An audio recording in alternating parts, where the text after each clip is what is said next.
اسلامی شریعت کے دلائل میں اور اس کے ماخذ کی حیثیت سے قرآن کریم احادیث شریفہ کے بعد تیسرا درجہ اجماع امت کا ہے۔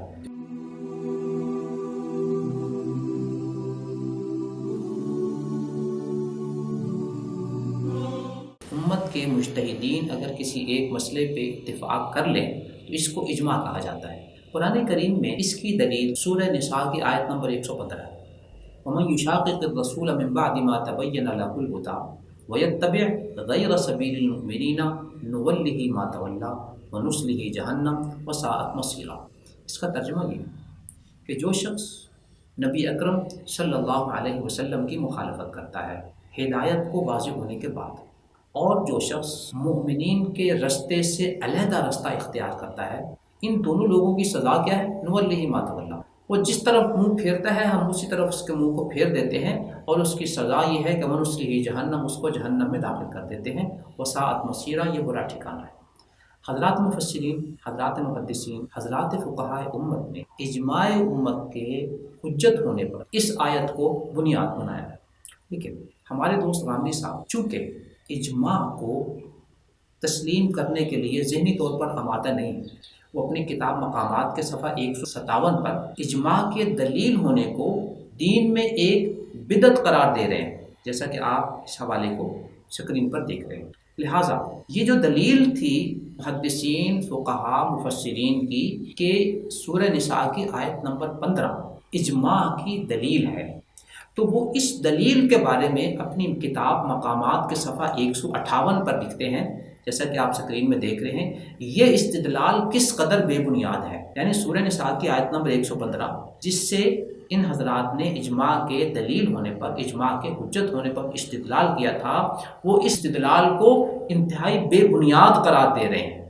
لیکن وہ اپنی کتاب میزان کے آپ سکرین پہ ملاحظہ فرمائیں کہ وہ صفحہ 56-57 پر لکھتے ہیں، چنانچہ قرآن کے طالب علموں کو بھی چاہیے کہ وہ قرآن کو سمجھتے سمجھاتے اور اس کی کسی آیت کے بارے میں کوئی رائے قائم کرتے وقت کم سے کم تفسیر کی امہات کتب پر ایک نظر ڈال لیں۔ اس کے ایک سطر بعد وہ ان امہات تفسیر کا نام لکھتے ہوئے وضاحت کرتے ہیں کہ ابن جریر کی تفسیر، رازی کی تفسیر اور زمخشری کی الکشاف۔ سلف کے اقوال سب ابن جریر میں جمع ہیں۔ علم کلام کی قیل و قال رازی کی تفسیر کبیر میں مل جاتی ہے۔ نحو و اعراب کے مسائل الکشاف میں دیکھ لیے جا سکتے ہیں۔ یہی تفسیریں ہیں جنہیں اس فن کی امہات کہا جا سکتا ہے۔ یوں محترم سامعین، آپ نے سنا کہ انہوں نے میزان کے صفحہ 56 اور 57 پر ابن جریر کی تفسیر، امام رازی کی تفسیر اور زمخشری کی تفسیر کو امہات تفسیر میں شمار کیا۔ اب ہم دیکھتے ہیں کہ یہ تفاسیر اجماع کی اس دلیل کے بارے میں جو سورہ نساء کی آیت نمبر 115 میں ہے کیا کہتے ہیں۔ امام رازی رحمۃ اللہ علیہ اسی آیت کے ذیل میں اپنی تفسیر مفاتیح الغیب میں لکھتے ہیں، ان الشافعی سئل عن آیت فی کتاب اللہ تدل علی ان الاجماع حجۃ، کہ امام شافعی رحمۃ اللہ علیہ سے سوال کیا گیا کہ کیا قرآن کریم میں اجماع کے حجت ہونے پر کوئی دلیل ہے، تو انہوں نے سورہ نساء کی اس آیت نمبر 115 کو بطور دلیل پیش کیا۔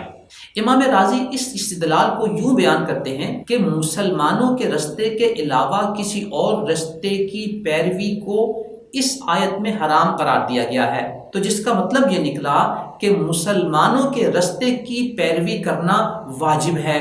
یہی اجماع ہے کہ مسلمانوں کے رستے پر چلنا چاہیے جس پر انہوں نے اتفاق کر لیا ہے۔ یوں امام رازی رحمۃ اللہ علیہ نے اس سورہ نساء کی آیت نمبر 115 کو اجماع کے حجت ہونے پر دلیل کے طور پر پیش کیا۔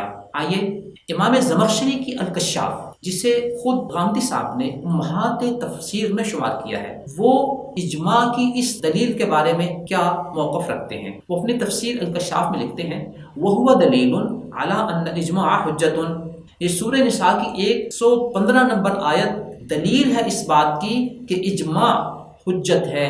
لا تجوز مخالفتها، اس اجماع کی مخالفت جائز نہیں ہے۔ کما لا تجوز مخالفت الکتاب والسنہ، جیسے کتاب و سنت کی مخالفت جائز نہیں ہے۔ اس لیے لأن اللہ عز وجل جمع بین اتباع سبیل غیر المؤمنین و بین مشاقت الرسول فی الشرط، کہ اللہ تعالیٰ نے شروع میں نبی اکرم صلی اللہ علیہ وسلم کی مخالفت اور مسلمانوں کے رستے سے علیحدہ کوئی اور رستے اختیار کرنے کو ابتدا میں بطور شرط رکھا ہے، اور اس کا نتیجہ کیا بیان فرمایا؟